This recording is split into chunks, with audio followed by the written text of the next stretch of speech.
Hello, good morning, everybody. Elizabeth, thank you for being here. It's a great honor. Selma, she charged me this day. Well, I will add, I will address some little thinking about this encounter, but as my English is not so good, you will have it the translation in English. Attempting to define the possible contributions of the current museum seems to be a daunting task, given the social cultural complexity of 21st century and the profile of an institution whose apparent success converged with the field of communication, a technological marvel of the web. This could be one of the reasons for refuting the idea of the art museums or the museums as a neutral territory. Today, museums orientate their substantive tasks to the appreciation of knowledge, justice, and social equality in a plural, critical, and dialogical environment that promotes the production of experience and knowledge, not only in front of this own culture, but with a proactive role towards the other. From this, question emerged regarding the understanding of the museum as a constructor and its exhibition mode as a discursive structure, products of an intellectual cultural reality. The more complex intellectual and museological parameters exist than the ones linked to the cultural capitalism and the hegemonic discourses. What is the position of the museum in the context of the globalized world? Should the museum become an agent of knowledge, production, and debate on contemporary art and culture? How should we understand the museum discourses and its relation to the object today?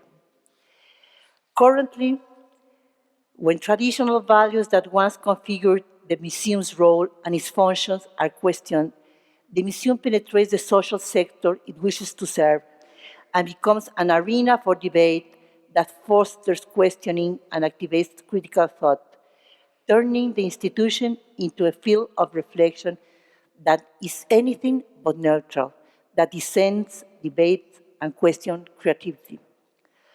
Distant from the hegemonic canon, the museums claim the plurality of discourses, especially those that have their origin in minority, peripheral, or silent groups, alternative discourses based on cultural, social, ethnic, and territorial diversity.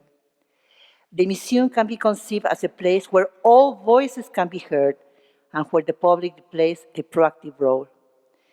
I'm certain that in this session, a wide range of proposals and practices from different geographies will enlighten the possibilities of the museum critical discourses, allowing us to envision the new challenge and opportunities our organizations are currently dealing with. So now we will have our keynote. It's a great honor to have you here, and we thank you because we know it was difficult to arrive to Oaxaca. Elizabeth Garrett. Elizabeth Garrett is the president-elect of Cornell University, where she will begin her tenure in the position on July 1st, 2015. She was previously the provost and senior vice president for academic affairs at the University of Southern California. She currently serves on the USC faculty at the Francis R. and John G. Dogan Professor of Law, Political Science, Finance, and Business Economics, and Public Policy. At Cornell, she was a professor of law and government. Garrett's scholarly interests are legislative process, direct democracy and federal budget process, democratic institutions, statutory interpretation, administrative law, and tax policy.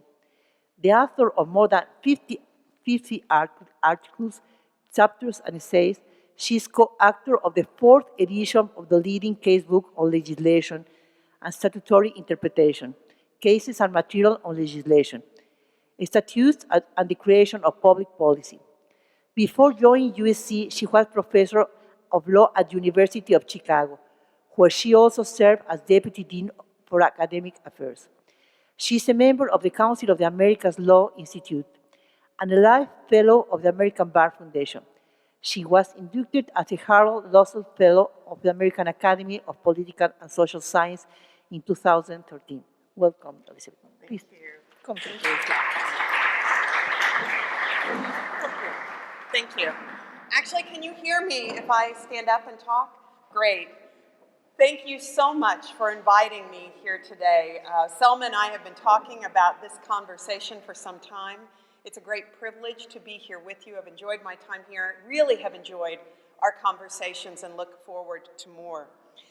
In the influential book that emerged from the first encounter, Beyond the Turnstile, Dr. Selma Holo noted that museums were increasingly adopting sophisticated business practices because, quote, of the stunning awareness that if museums did not want to be taken over for the long term by corporate managers or university administrators, they needed to gain management and leadership skills for themselves.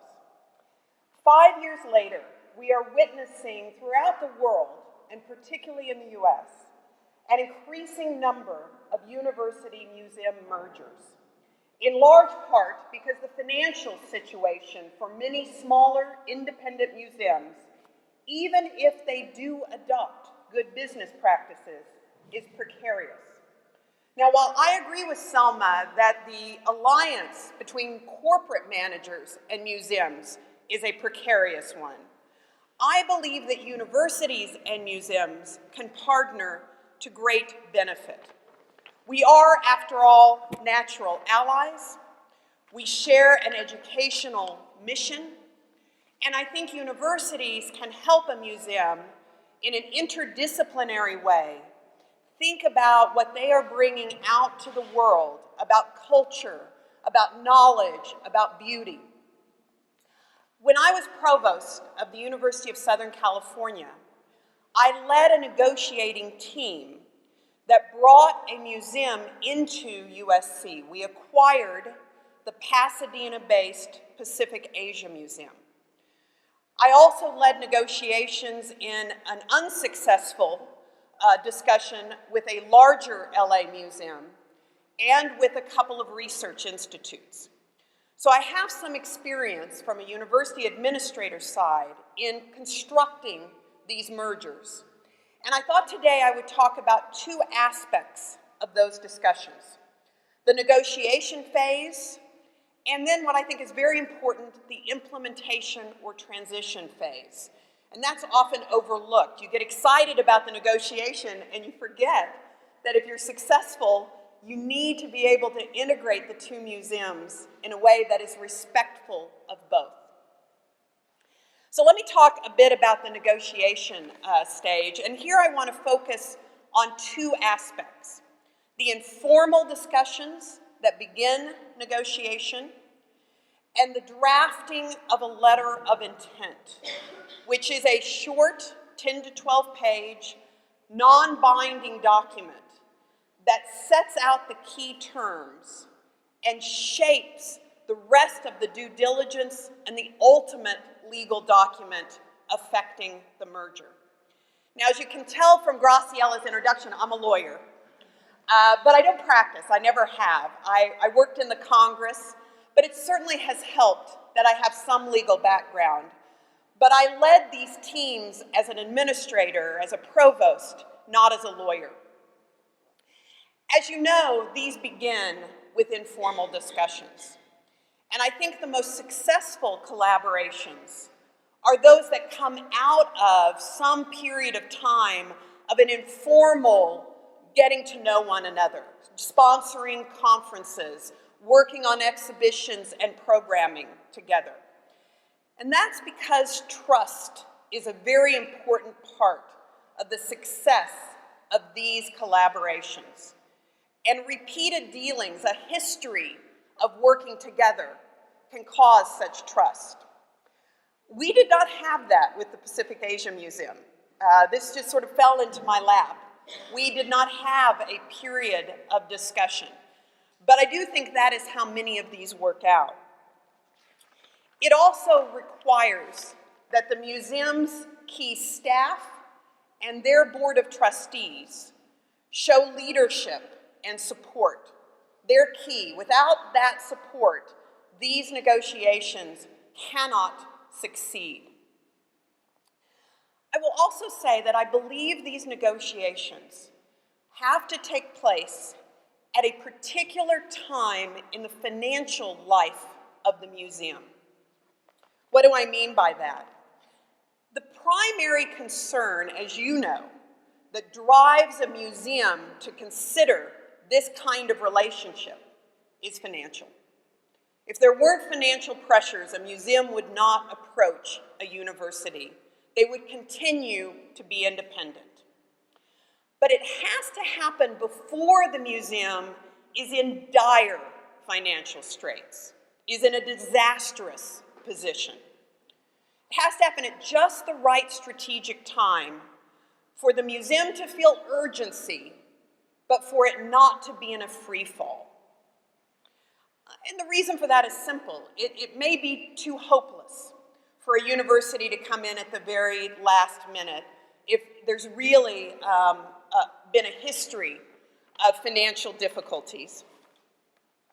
I also worry that if the museum is in such terrible financial shape, then the very important convention or rule that a collection never be sold to help with the operating budget of the museum, but only enhance the collection, that rule may be broken after the collaboration. I mean, as you all know better than I, the main asset of a museum is its collection. But you have to keep that collection sacrosanct, using any day accessions only to help the collection. But if the museum is in terrible shape, the partner may have no choice but to sell that collection, and it's a terrible thing. But you know, there's something even more important, I would say. Deals work because there's something exciting in the future. Right? The reason for these collaborations is not for the university to solve a dire financial situation. That's not very inspiring, to be perfectly honest. You have to have a positive story. These collaborations work if both institutions know that the merged entity will be better than they were apart. You have to create a positive vision for what you can do together. And again, you've got to have some financial health to be able to do that. I recommend that at the very beginning of any process, both sides write down what their vision is, their positive vision for what a merged institution will look like. And we did that at USC. We wrote down, we've had a long connection to the Pacific Rim. We have more international students at USC than any other United States university, most from the Pacific Rim. Our signature at USC, I believe, as a research university, is our dedication to the arts. We have 6 standalone art schools, and this museum, together with the Fisher Museum, brought us that vision even closer. And we wanted to reach out to Pasadena, to Asian Americans, to Asian alums. We saw how our students could be involved. We bring a young, vibrant student and faculty audience to the museum. So writing that positive case was very easy for us, and we kept referring to it during the negotiations and the year of implementation.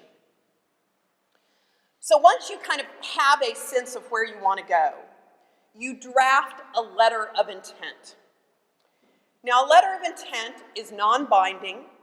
It's before you've done due diligence, but it is very important.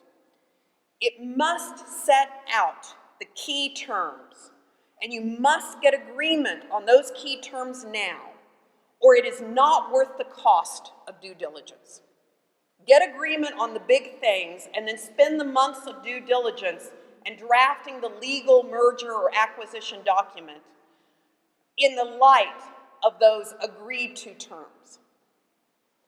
I just want to talk about two important terms in a letter of intent: control and governance, and finances. Control and governance. In my experience, the museum would like the university to send over a lot of money and otherwise leave it alone. The university will not send over a lot of money unless it has control, ultimately, of the museum. Remember, the university is bringing tuition dollars, philanthropic dollars, is helping create an endowment, and to do that, it must know, its own trustees must know, that ultimately the university has the power to ensure that those are spent in particular ways. So you have to reach a point in which the museum feels comfortable, but the university also feels comfortable enough to send over significant financial support. In my experience, there are two ways to do that. One is to merge the museum into the university, so it becomes fully part of the university, like a school, like the School of Engineering, School of Arts and Sciences, the School of Architecture.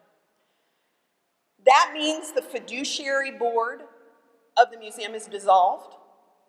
Those supporters become parts of an advisory board to help raise money, to think about the programming, to think about the education.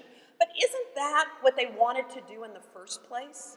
Nobody goes on the board of a museum to balance its budget. They go because they're enthralled with what the museum is doing. So you move those people to that role. Now that's a pretty scary thing for the museum, to become entirely part of the university. So another form is for the museum to stay a separate nonprofit corporation, but to be sort of wholly controlled by the university, a wholly controlled subsidiary, if you will. And then the negotiation is all about the board. Who sits on the board? How does the university oversee that board? Who appoints the board members? What is the responsibility of the board? And that's where the negotiation and the letters of intent I have negotiated, that's where we spend our time. One thing to remember, and I've not always been successful in convincing people of this, you may have one structure at the beginning where the museum has more representatives on the board. And then after time, as trust builds up, you can change the board so it's more university people, and the museum patrons move again into a different relationship. But don't try to do it all. Trust is the most important aspect of success. I think the tension when it comes to governance is really about the museum retaining its identity. The museum is nervous that it, the smaller entity, will disappear in the museum, in the university. It will lose what's special about it and just become another part of a large, comprehensive university. And that's what all of this is about. It's that fear of being absorbed and losing oneself. There are different ways to deal with this. One thing I have done is it wasn't successful, but I put as a board responsibility of the museum to maintain its distinct culture. So that was their job. I think what's been more successful is my saying to the museum as provost, we want you to be part of our university because you are special. What attracts us is your identity. It would be self-defeating. It would be stupid for us to absorb you and make you look like us. We want you to be special. It's in our interest to keep your identity special and separate. And I think we have done that with respect to our museums. Now, the second aspect of a letter of intent that takes a long time to negotiate are the finances. And you would think that a lot of that is the operating budget That can be difficult. It depends on whether the museum is running a deficit, whether the museum has liabilities. In our case, the Pacific Asia Museum had a budget of around $2 million. It was barely balanced. There were no liabilities. They owned their own property. So they were in pretty good shape. And to be honest, $2 million to a $4 billion university, I figured we could handle whatever happened.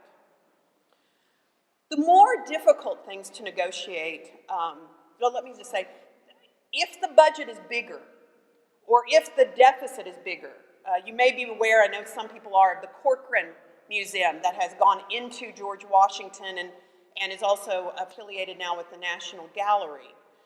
They had a $2 million deficit and $3 million of liability. So that's a bigger issue to have to deal with. And there, I think the university has to just say, we will give you X amount of dollars, and you're going to need to balance, and we'll help you do that. Philanthropy, of course, is very important. That's one reason museums want to ally with universities. We bring donors, and we bring a steady stream of donors, and our donors sometimes are under 80 years old. And so you have to talk about philanthropy. What kind of a philanthropic campaign? What sort of an endowment will we raise for the museum to support it in perpetuity? And for the university, what we're thinking of is what new donors or what new money can we bring in? We don't want to just take a donor who would support the university anyway and move that to a new museum. It's additional donors or current donors who will give additional dollars. So that discussion takes place. No promises can be made about philanthropy, and you all know that better than I do. Philanthropy comes when it comes. You can't promise, you're surprised, sometimes for good, sometimes for bad, but you agree about what you're going to do together. Finally, it has been my experience that one of the biggest financial commitments is to the buildings, to the maintenance of the building, to the restoration of the buildings, to new construction. In the Pacific Asia Museum, we knew our biggest financial exposure was to restore the building. The storage is not in good shape. The galleries need restoration. The building, which is historic, needs seismic upgrading. There's a lot to be done. Take the Corcoran example. It has been estimated that the requirement to restore those buildings may be $100 million. Yeah, I think it's going to be more too, but that's what they're saying. That only makes $5 million not look so bad, right? You have to do a bit of due diligence here, even at this early stage, because you have to go in and learn what those buildings look like and how you can raise money. That, to me, is what you focus on in the letter of intent. So let's say you're successful, as we were once, haven't been always, and you have a deal. I think really what people don't focus on enough, and I think we did a pretty good job of it thanks to some people in this audience, is what do you do once you have the museum? Right? And that includes in the short period of transition and then for the long run. Go back to that vision statement. You acquired the museum because you thought there was something special you could do together. How do you make sure you do that special thing? Just briefly, and I'm happy also to talk more about this because I know many of you may be thinking about these alliances. We put together for the short term a transition team of 4 university officers and 4 museum leaders. And we worked together to think about the transition issues and putting everything together. We also had the great fortune to have Selma Holo as our interim director and to have Susanna Batista as our interim deputy director. So we had 2 leaders who knew a lot about the university and loved the museum and knew about the museum to make sure that we worked together very well and that we got through those difficult periods. And then I also put one of my team to work very closely with the budget officers so that we could get the budget in the right shape. We were able to save about 5 to 6% of the operating budget by taking over certain services on the university. But we then spent more money than that because we gave all of the employees university fringe benefits. We hired development staff.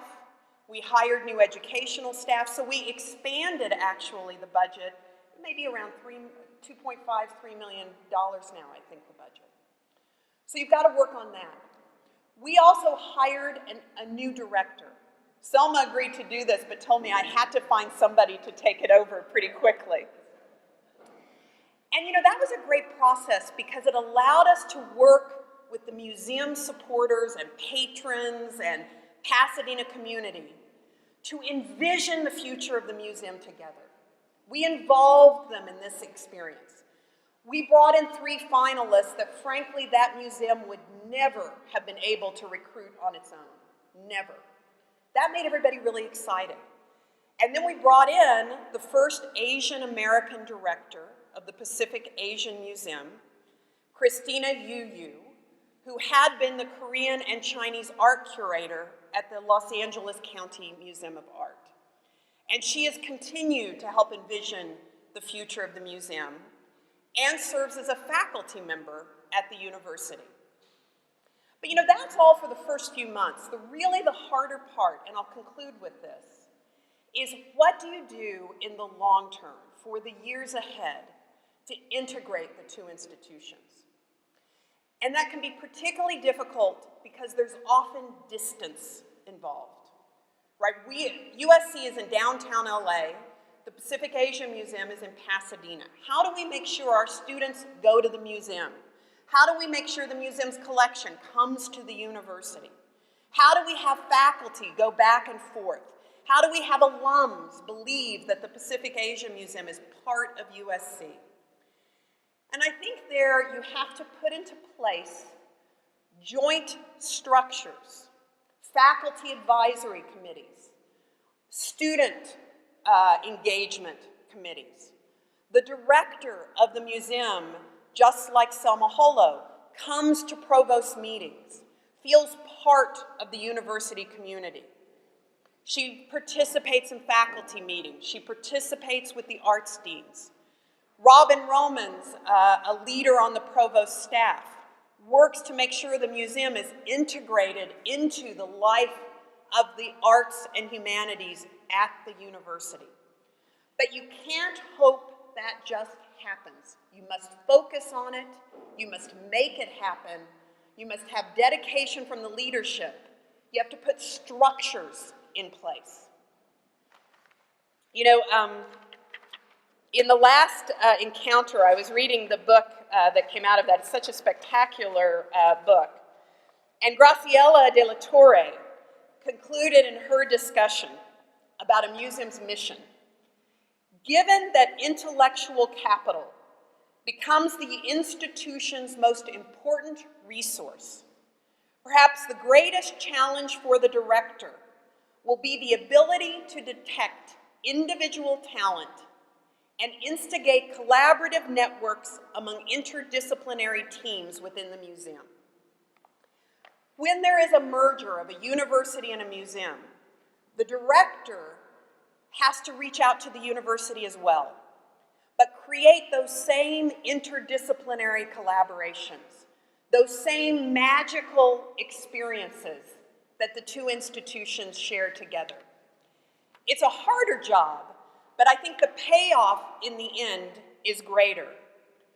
If she can succeed in doing that, the director can succeed, then the trend we are seeing of independent museums becoming part of great research universities is, I think, a positive development.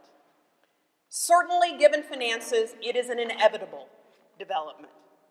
So we have to move forward in ways that ensure this new reality creates valuable opportunities to learn from our great art collections, to broaden the influence of museums and universities on the lives of people around the world, to begin new conversations about what we value and what inspires us, and always to move us forward in the search for truth.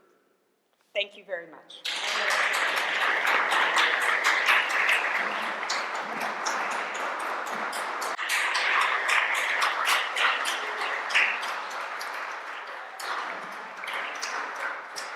Fantastic, Elizabeth.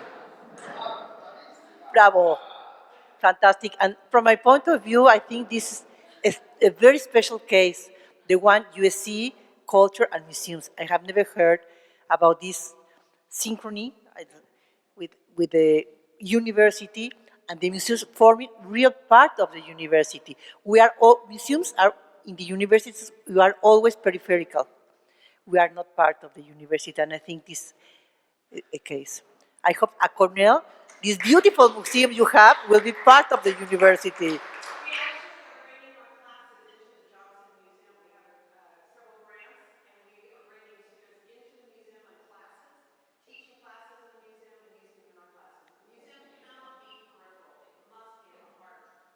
Yeah, fantastic. Congratulations.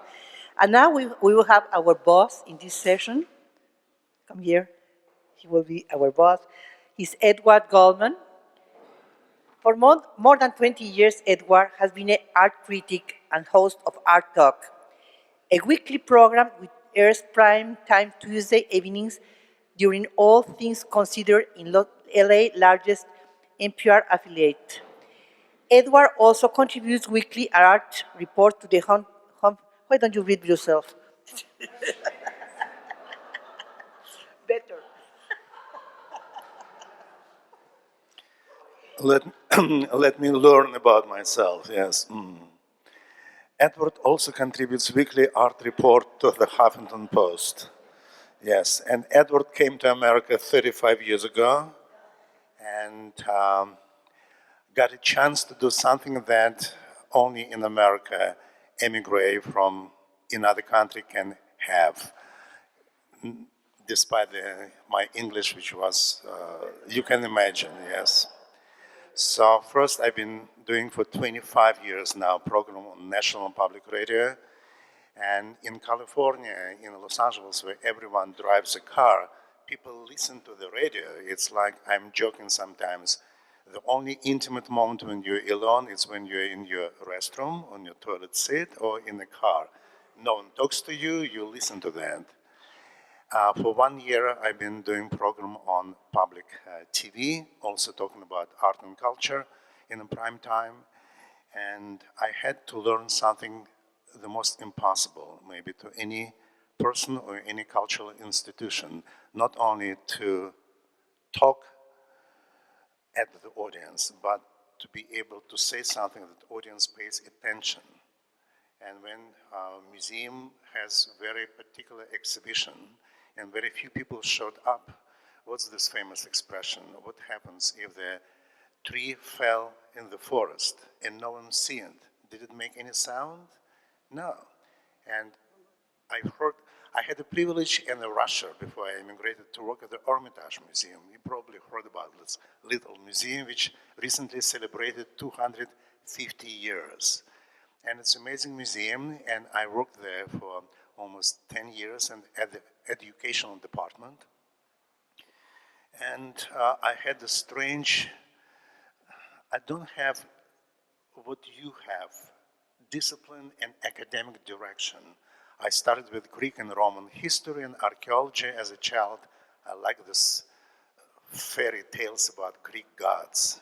And after that, I'm in Hermitage and I'm falling in love with Raphael and Leonardo and the biggest collection of Rembrandt in one museum, 26 Rembrandts, more than at the Rijksmuseum in Amsterdam. And French Impressionist collection, and Matisse and Picasso. And I came to America and I had to talk about what's happening in Los Angeles right now. So it was very interesting. And I had to learn how to engage my audience, not only in what I know, but how to say something to the audience You know, sometimes your friends call you and say, hey, I want you to see this exhibition. And they don't tell you the history of the art. They say few things, knowing you that would be very important for you, that you will go to see this exhibition or this opera production or this theater or movie. And that's how I've been able to do it. Museums have their own limitations with the money, with the time, with hours, but limitations are always something that we can complain about or use it as our strength.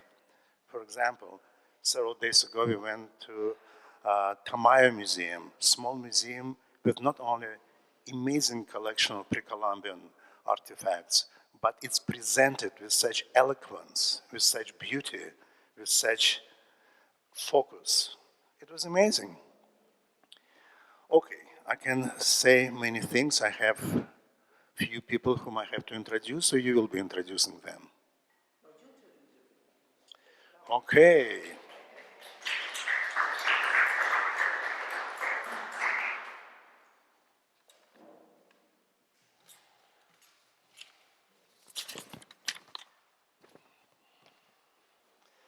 Two people whom I had the pleasure to meet only last couple of days. Let me put my glasses on. And two people whom I get the pleasure to know since literally my first few weeks in America. So I know them for 35 years. So let's start with Guillermo Barrios, who is architect and PhD from Central University in Venezuela, professor since 1976, and Dean of the Faculty of Architecture, National Director of Museums of National Council of Culture, and Deputy Director, Gallery of National Art in Venezuela. And he was a Getty Foundation Fellow in 2002, and I'm very sorry that I didn't have a chance to meet him then at the Getty, one of my favorite museums. And we will have also Carlos Tortolero. And what Carlos did with his life and with his museum just makes for good story and for good movie. I have a short version of his biography and long. Let's start with this one. He is a founder and president of the National Museum of Mexican Art in Chicago. In Chicago. It's not the biggest population of Mexicans, biggest in California, Los Angeles. And we tried to have Mexican museum, and we failed. And there is a museum Mexican museum in San Francisco, and very few people know about that. And the museum is there, but it doesn't make any waves. And what I read about, that something like 20 almost years ago, if not more, Carlos, with $900, decided to have a first museum in Chicago. How can you just make a museum? It's not necessarily a facade and a building and the idea. It was more kind of conceptual performance piece. And now, 25 years later, it's not only performance, it's exhibition, it's museums, it's a building, and what's interesting, it's the only Mexican museum in the United States which has accreditation. So that's quite an achievement. Carlos worked as a teacher, as a counselor, as an administrator. He came to the United States as a child. He's definitely not a child right now. He's a very small adult, and he's a fantastic conversation. I had a chance to talk to him several times in the previous last several days.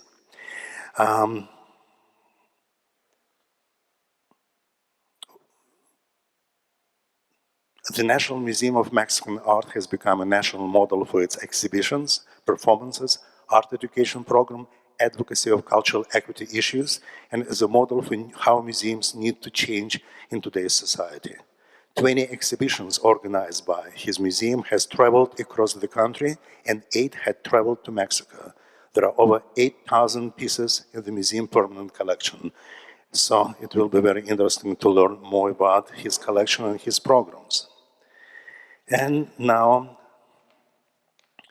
to people whom I want to introduce. One of the first people whom I met in Los Angeles when I arrived 35 years ago was Faya Casey. Yes, and now she is the head of the academic programs department at the National Gallery of Art in Washington. She is doing at the gallery everything that visionary person can do. She has different public programs, including lectures, conferences, books launches, symposia, conversation with artists, and many film and music-related performance lectures. Many of these are now produced as podcasts and videos. Fire has produced a number of videos on artists cited on the gallery's website, famous Mel Buckner, Glenn Ligon, Kerry James Marshall, Alan Hamilton, and Julie Mahri too, to appear. And it goes more and more and more amazing things. And she also oversees the museum's internship and fellowship program, including international programs with Argentina, Brazil, Chile, China, Korea, and Bhutan. Bhutan, why not Russia? You forgot about Russia, yes. She has two current book projects nearing completion, Cezanne and Antiquity, and Amber for Reaction Press. She is currently member of the Board of Governors of the Archaeological Institute of America and has been named one of the international delegates to the Beijing 2016 Congress of the International Committee of the History of Art. And last but not least, Dr. Wanda Vitali, scientist and art historian, Canadian museologist who held senior leadership position in the major universal museums in Canada, United States, Australia, Asia, and Europe. Her international works as an award-winning institutional leader is best known for museum master planning and for transforming museums into dynamic centers for public engagement. I had the pleasure to meet Wanda more than 10 years ago when she came to Los Angeles and became deputy director of the Museum of Natural History. And she had what I consider crazy program. People who know me know that when I say crazy, I mean it as a compliment. She wanted to have her Museum of Natural History collaborate with the Los Angeles art scene, with the artists. How do you do that? And she found several artists in Los Angeles who very adventurous artists, and she followed one of my recommendations, and she brought those artists to see literally millions of objects which Natural Museum has in its storage. And she asked them to look at them and to choose some of the objects that appeal to their individual sensibilities and to put them on display. And it was amazing to see how these artists had to use, and most of the artists were in there already with a career of 20, 30, 40 years, and they surprised themselves, they surprised us, and they surprised Wanda. And another program that she'd done in her museum, which was amazing, she asked musicians to come and to get inspired by some of the exhibitions in different parts of the museum and to write a piece of music inspired by that. And for the visitors who were wearing earphones, when you're entering in this particular museum exhibition and look at the objects, all of a sudden you hear the music which was created by musicians for that particular room, inspired by this room. And the moment when you leave this room, it disappears. And after that, you go through museums, and all of a sudden, without knowing where it might happen again, you're entering this room, and another music. It was so interesting to see how people get engaged. Art, music, natural history. That was example for me how creative mind can just bring different type of audience, not just engineers or musicians or mathematicians or scientists, all together. Because museums, for me, I'm coming from the country where religion was not option for your growing up. But museums were, for me, and becomes for most of us, a new form of religion where we're all connected, we are not divided. Okay, now, I guess we have to start. Absolutely. Is it okay? Okay. Well, first of all, thank you, Selma, for this invitation, Graciela. Thank you to you both and the Alfredo Harp Foundation. I admire your efforts, and well, I'm very happy to be with old and new friends here. It's an honor and a pleasure to be with you. It's a continuous learning experience just to chat with you. So the name of my talk was this in Spanish, La mirada museológica a la arquitectura, un reto en proceso, el caso de Venezuela. I translated as a museification of architecture, an ongoing challenge, the case of Venezuela. I think that Banda posed yesterday a proper introduction to what I was going to talk today about the political environment that affects the museum as an external force, as we were telling. Well, first of all, the title under which we have been invited to this encounter in Oaxaca, Remapping, Recalculating, Realigning Museums Today for Tomorrow, implies the idea of the museum as a institution in constant transformation, always in the need to open new ways of engaging the world in what we do. This is also an invitation to evaluate our own possibilities of promoting these changes, both from inside the museum for those currently engaged in its different areas and from the outside, in the case of those who are part of a community committed with this progress. From this latter position, from the margins of the museum, where I am since leaving the National Council of Museums in 2002, when I joined full-time the School of Architecture, Central University of Venezuela, I would like to share a reflection about a topic that might seem too specific, but which, in my view, allows to think the museum and its goals from a wide perspective, how our museums are responding to their sustainable values in a particular context, starting with the first one, public trust. And then, in answering that, it is always possible to learn from the problematic facts that could arise from an evaluation. I have gladly accepted this new invitation, first of all, because this is always great to come to Mexico, where, among other things, there is a lively museum environment, but also because I see this opportunity to follow up my more recent presentations in this country. First, in May 2012, in our remix here, in this wonderful location of San Pablo, when I presented the small museums and the case of Venezuela. And then in September of that year, in the encounter, What Makes the Museum Possible, invited by Graciela de la Torre in Mexico. Although each one of these presentations had its goal and focus, both coincided in trying to inform our colleagues from other countries and institutions about the circumstances that the Venezuelan museums are currently facing in the overall context of our country's state of affairs.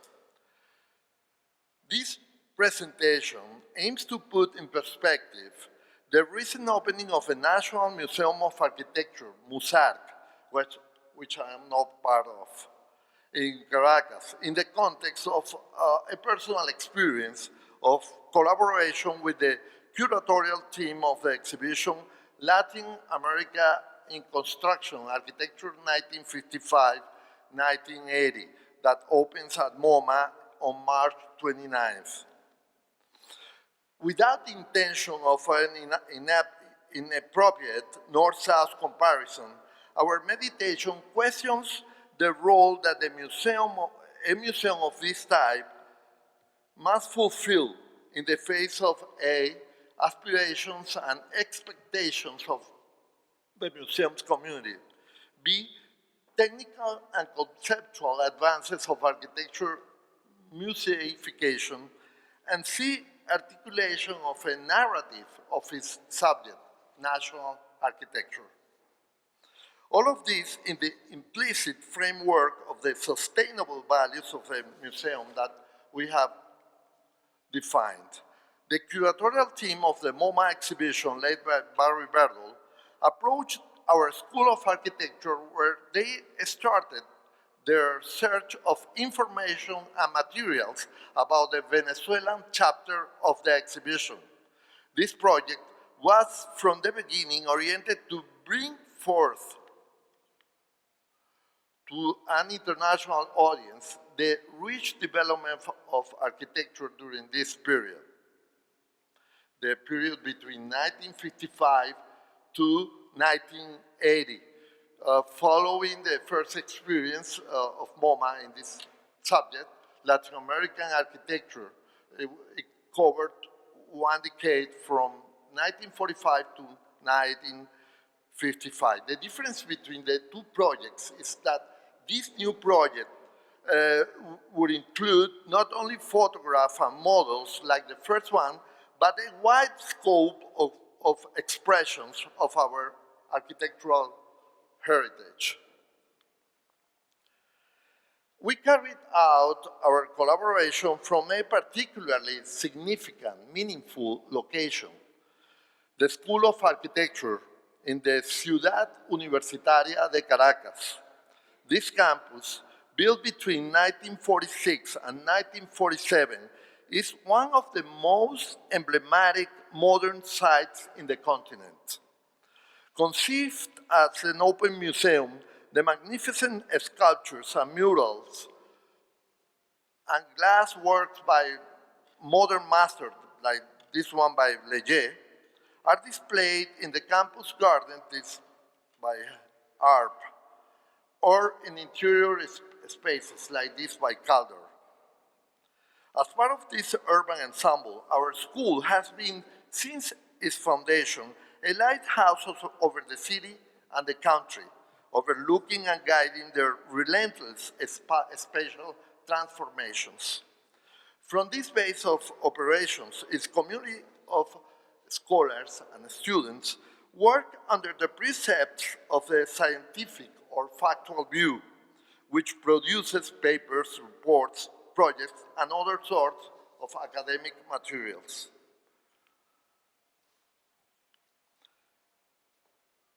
The collaborative work with MoMA motivated us to practice what I call a museological view to our object of study, the city, its sites and its buildings. This way of seeing the world, as John Berger would put it, is a museum's people's resource to engage its visual surroundings, to discover and collect meaningful references for its discourse, especially for its exhibition projects. The museological view captures not only the appearance of isolated objects, but also and mainly questions their formal and symbolic connections.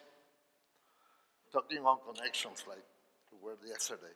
And weave them into a complex system of perceived meaning and values.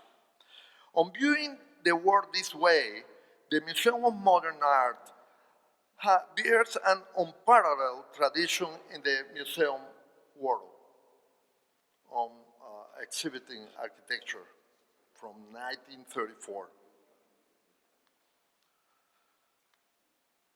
For this new Latin American project, the curatorial team and its local contacts in Venezuela explore urban sites and buildings, document centers, and architects, studios, and homes. The opportunity to be close to this intense curatorial exploration allowed us to confirm the severe dispersion of information sources, as well as the limited existence of organized archives devoted to our architectural legacy.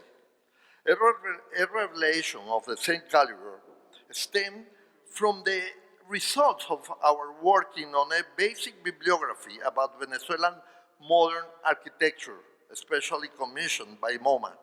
The process of selection of an abridged list of books and articles that could be a basic reference for those interested in the subject eventually revealed two important facts.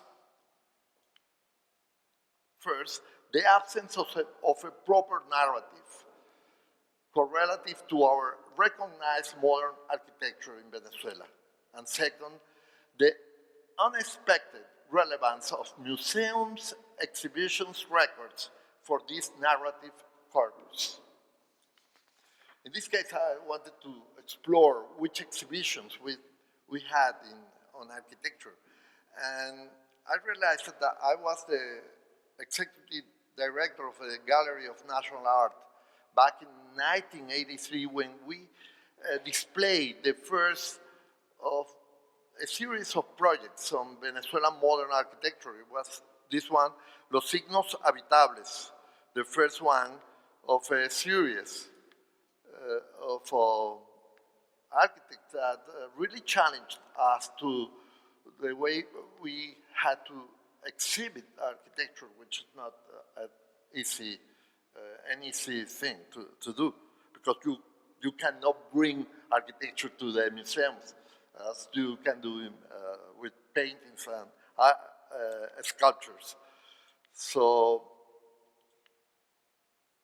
from this, seeing in retrospective, this should be esteemed as a valuable and original contribution from the museum to the construction of this fragmented narrative. And then I realized also, yesterday talking on Kochalek, Richard Kochalek, who visited us in Caracas during these times, and we were talking on opening a National Museum of Architecture, thing that we never could do because the incoming of the so-called cultural revolution at the beginning of this century. Although the current critical situation of our cultural sector has affected the density of these projects on architecture, a few shows have been organized in the dependent cultural circuit. This sustains the existence of a local tradition and continuous motivation that should be subject of attention by the public cultural sector in the case it was interested in preserving and enrich our cultural heritage, including that of architecture. In trying to assess the aforementioned Museum of Architecture, MUSAR, the more recent and the only addition to the Venezuelan museum system in the last 15 years during the so-called Cultural Revolution, we have to keep in mind the general context in which it appears. As I pointed out in my 2012 Remix intervention, the main challenge that Venezuelan museums face nowadays is not that of the supremacy of the business or corporative model, but instead, during the last 15 years, these values have been replaced one by one by those of the ideological agenda of the so-called Bolivarian Revolution. In this context, museums have been sort of invaded, have become instruments for political rhetoric as the only foundation of both the exhibition discourse and the operation of the museum as a whole. In the middle of the official crusade to limit the autonomy of the existing museums, the MUSARC was born as part of a 2005 decree oriented to the inception of 7 new public museums dedicated to various fields. The only one that was eventually completed was this one, while the others, after a huge waste of money and efforts, were in turn abandoned.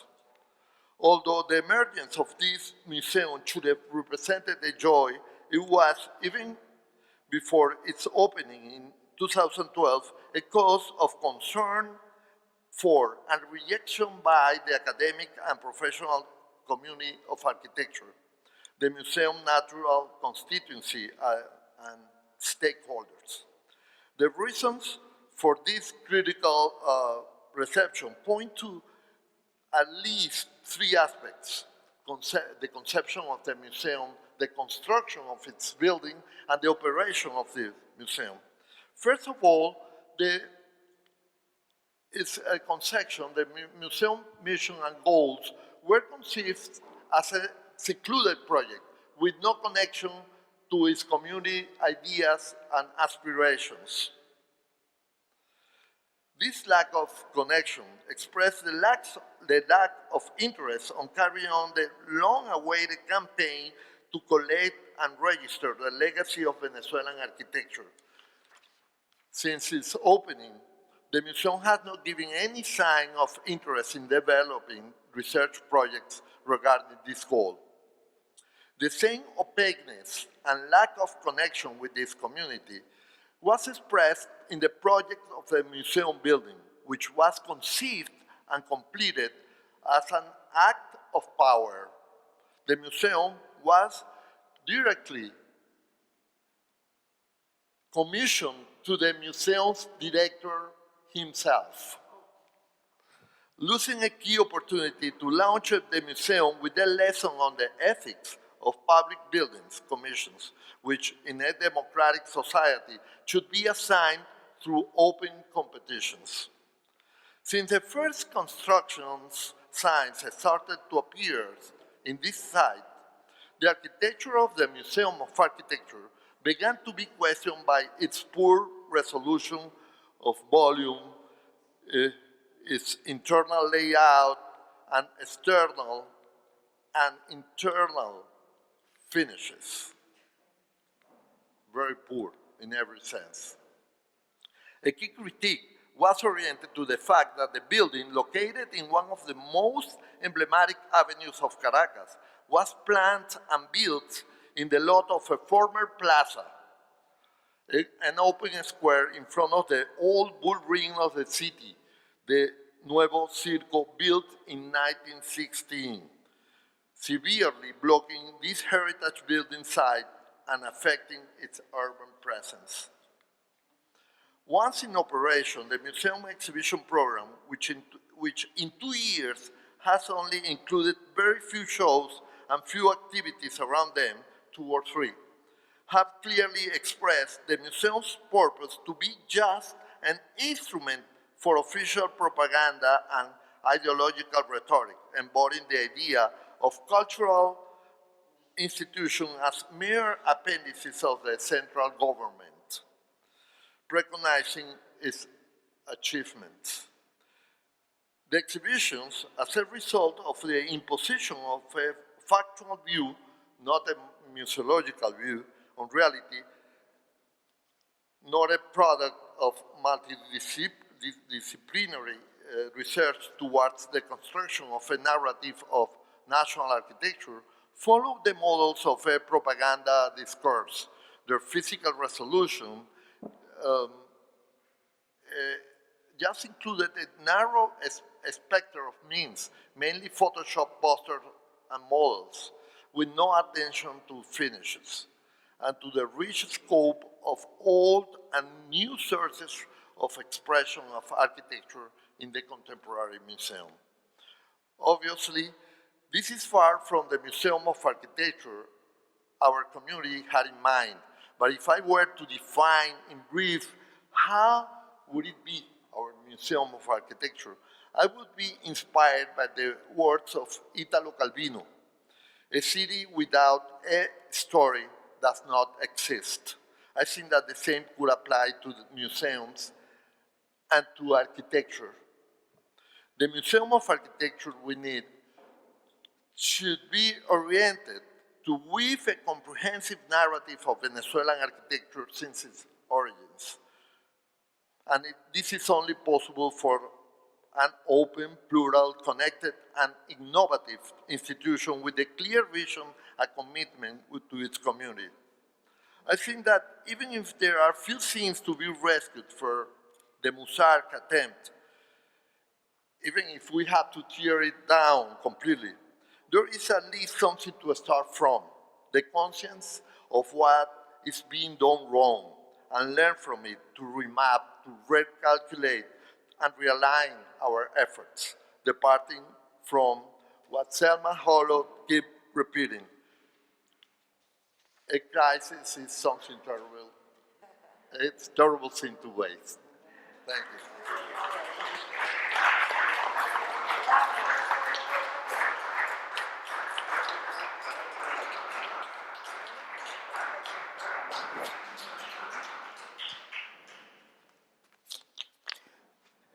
I just want to say one thing listening to your last statement about crisis are terrible things to me is, you know, the terrible things, negative experience, it's almost like a horse maneuver. You can say yuck, or if you're smart enough, you put this horse manure in your garden and beautiful roses can grow from that. But you have to be very kind of conscious what and how you can use this horse manure, this mistake. And you have to be courageous and smart to recognize it and embrace your mistake.